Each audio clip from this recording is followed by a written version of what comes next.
one game away. Blow up. We're playing for something, man. We're playing for something. It's gotta mean something to you. It gotta mean something. Everything you got. Everything you got. Let's finish this. Do it, fellas. Let's go. Let's do it, fellas. Finish 2-3. 1, 2, 3. Finish. Well, I tell you what, L, look, I give up, okay? When it comes down to Steph Curry, the light-skinned brother with the green eyes, I finally bow down to him, okay? He is him. You ready to make history? Come on now. Yeah. You know, there's these two words. And when I say them, people get goosebumps because they know what happens next. So without further ado,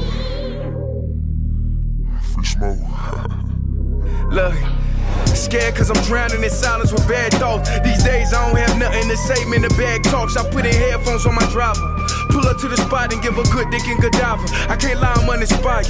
No more pillow talking about nonsense. I only stick around to put some band-aids on my conscience. I don't know why I feel so bad, nigga. That's what we do, no foundation. We don't build no more, we just screw. Half a bottle of Henny, girl, I'm going with the wind. The same niggas say they happy for me, ain't want me to win. So I'm done on my friends. Don't need help popping Coronas and reminiscing. I just call up Big Bro J and say it's time for venting. If I live forever, I hold this hate for some centuries. You don't know how much or how you doing would have meant to me, but motherfuck all that. I don't even offer up the time to make the call back. Stupid Lodo, if they don't get the picture now, man, I crop them out of the photo. I can't relate to my peers. Been doing this shit for years. I'm motivated by fears. I took the wheel and I steer. My sound not dictated by fuck boys in Atlanta. Stay gifted like this album was ghost written by Santa Bars forever, like they decided to throw me under Slammer.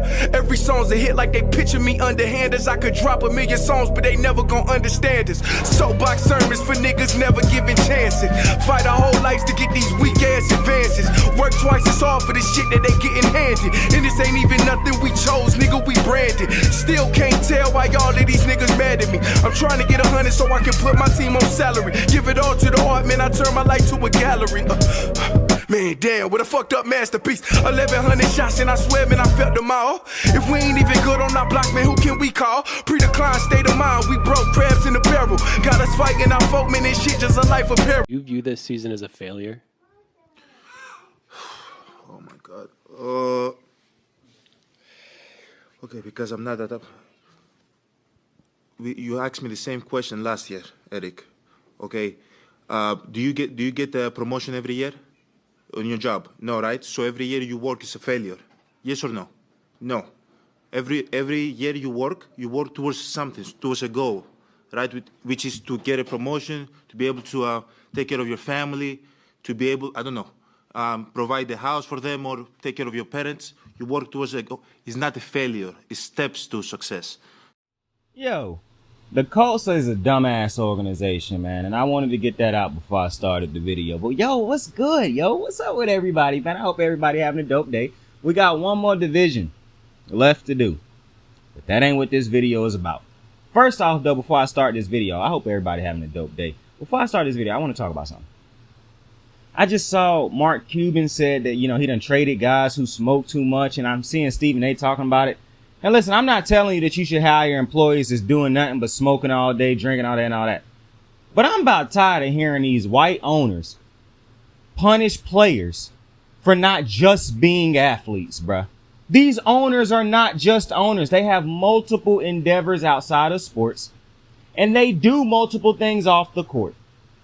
I can guarantee you these owners smoke weed. They do other type of things off the court. And ain't nobody patronizing. I mean, ain't nobody telling them what they can and cannot do. But for some reason, every time a player do something, y'all got to take it to the extreme. KD say NBA players smoke weed, so now, oh, they smoke too much. Like, bro, these dudes have a stressful job, whether you want to admit it or not. What they do in their free time, as long as it's legal and it's not getting them into no trouble, bro, mind y'all business, bro. Y'all always trying to police rich people or athletes. And I don't get it. Because you don't got nobody in your life policing you like that. And if you did, you wouldn't like it. So I'm so confused why everybody want to play the moral cop with these athletes, bro. So what if they smoke weed, bro? Who cares? What is smoking too much weed, bro? If it's not hindering they play on the court, what is smoking too much weed? I hear people talk about you got cut. Bro, a guy who you cut who smoked too much weed, you probably wasn't playing him anyways. Like, stop it, bro. Stop it. I'm tired of hearing y'all. Like, the Josh Gordon situation, I get it, bro. That's just complete stupidity into being able to being willing to throw away that much money because you can't stop smoking weed to pass a drug test. What Larry Fitzgerald even came out and said, it's just foolish that they fail drug tests because you know when the drug test is happening. So, it's the NFL's different. But period. When it comes to y'all going at these athletes and whatnot because of everything, bro, mind y'all business. Dead ass. But the topic of this video, the Colts are a terrible organization, bro. The Colts are a dumbass organization. They're just a terrible organization. I'm going to tell you what made me say this. It's a lot of things that make me say this. But I just read an article that said Chris Ballard asked, did it hinder him not having a special running back? Basically implying that not having Jonathan Taylor shouldn't affect Anthony Richardson. Now that's a layered comment. Okay? That's a layered comment. But in a broader sense, it's a dumbass comment. Because for one, Andrew Luck and Anthony Richardson are not the same players. They couldn't be further away from the same players. Like, Andrew Luck is coming out of college. He has spent more than 1 year in college. That's one. Coming out of college, he was also a far better player than Anthony Richardson. Stats-wise, eye test-wise, production-wise, reputation-wise. So to say, did it hinder Luck when he is a completely different talent and that was a completely different team than this one, is just ignorant. But for some reason, y'all allow these owners and these GMs to get away with saying stupid shit like that. But this is why this is a bad organization. I imagine Pat McAfee will get on his show, if he haven't already, and defend this dumbass comment. But let's break that comment down. Because did it hinder Andrew Luck not having a special back? I don't know. Did it hinder him not having a special back, not having an offensive line, only having one real receiver? I don't know. Did it? Because they didn't win a Super Bowl with him. He was always hurt. He had to retire early. I don't know. Maybe a Jonathan Taylor type of back would have helped him out a lot. But of course, Chris Ballard want to make a point. He, like Pat McAfee, want to dick suck Jim Irsay. And that's my problem with this, bro. You ever hear somebody talk about lawyers and they're like, bro, lawyers don't do shit but professionally lie. I hear people say that all the time. That's all these GMs and owners is liars. Because who would open their mouth to say, did that hinder Andrew Luck? This is why I don't like stats in a way, bro. Because when you get to just sit back and look at stats, bro, people who don't know football, they absorb stats, bro, like it's heroin or something, bro. Like they do this stat game like it's the newest drug around town. That just tell me you don't watch sports or you don't know too much about what you're seeing, so you got to go to the numbers all the time. If you watched Andrew Luck, it would have been nice to get this man an offensive line, a defense, better weapons, a running back. But sure. Let's to defend Jim Irsay, to defend not paying Jonathan Taylor, let's say something that's just simply not fucking true. Did it hurt Andrew Luck? What?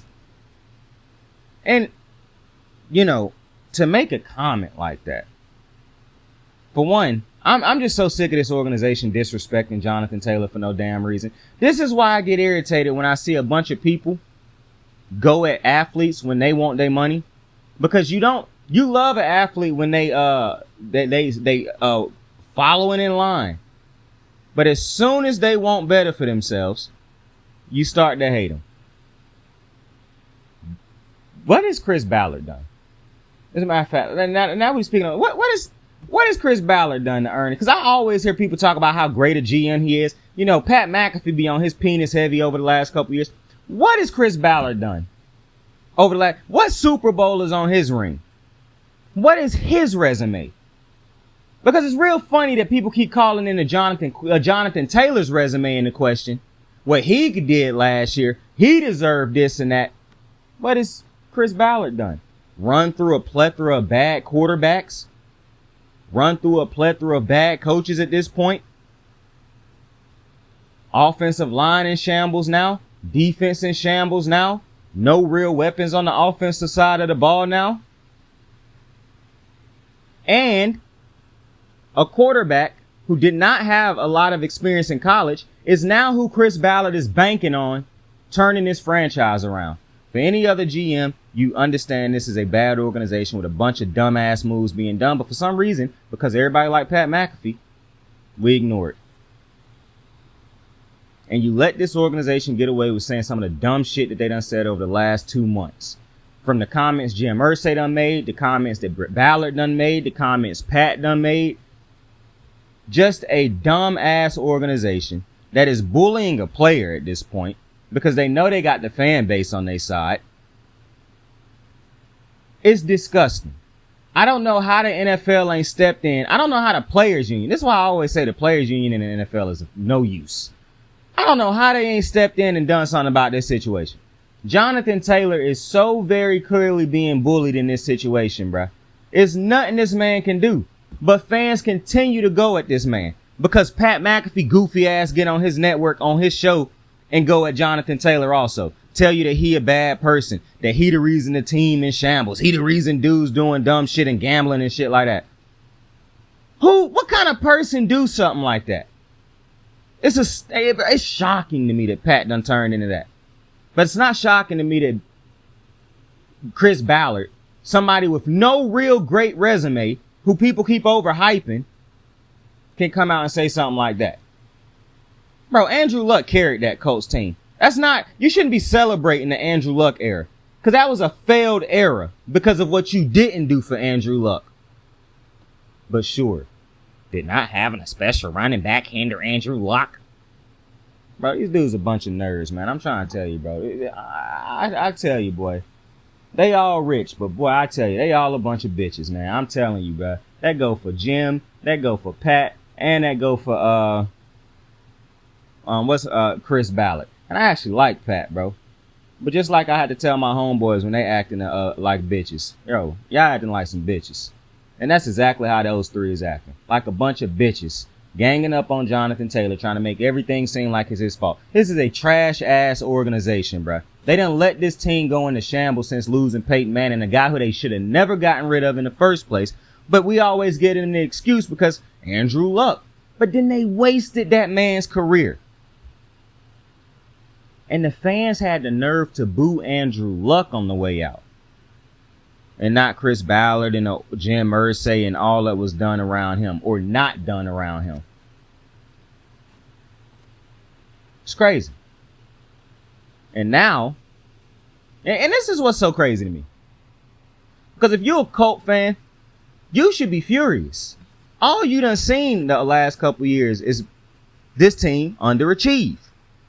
They only won one Super Bowl with Peyton fucking Manning. Peyton Manning, Marvin Harrison, Dallas Clark, Reggie Wayne. That's a one Super Bowl squad, bro.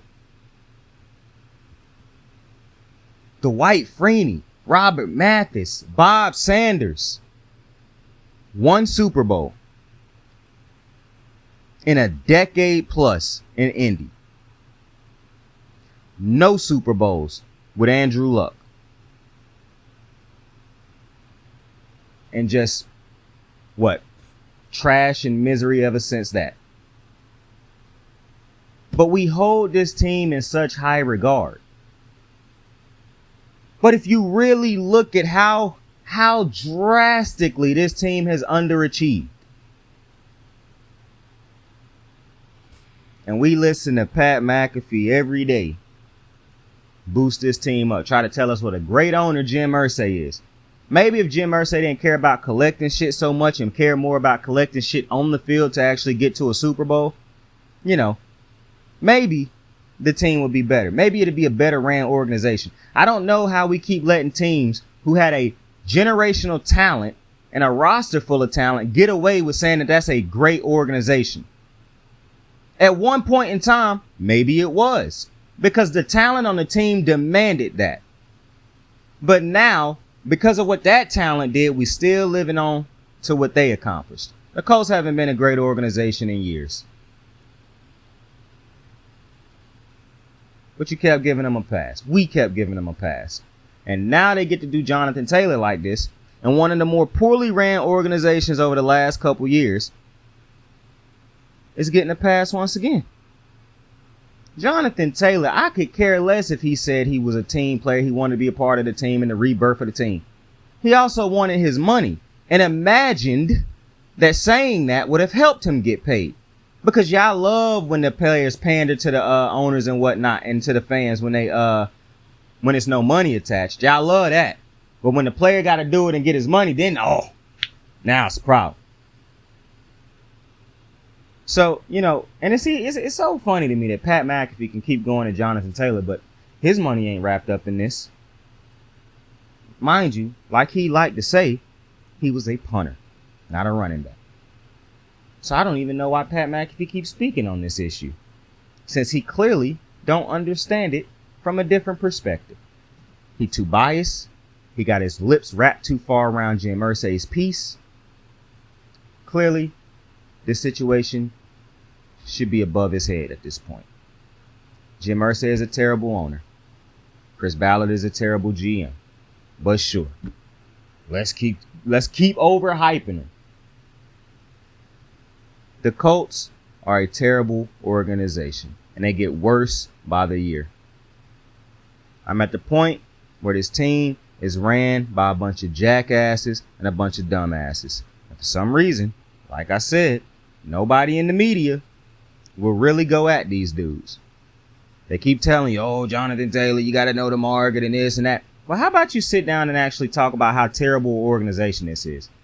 And how it's nobody who steps into place to patrol these badass organizations. Who now, because you don't have no real talent on there that you paying.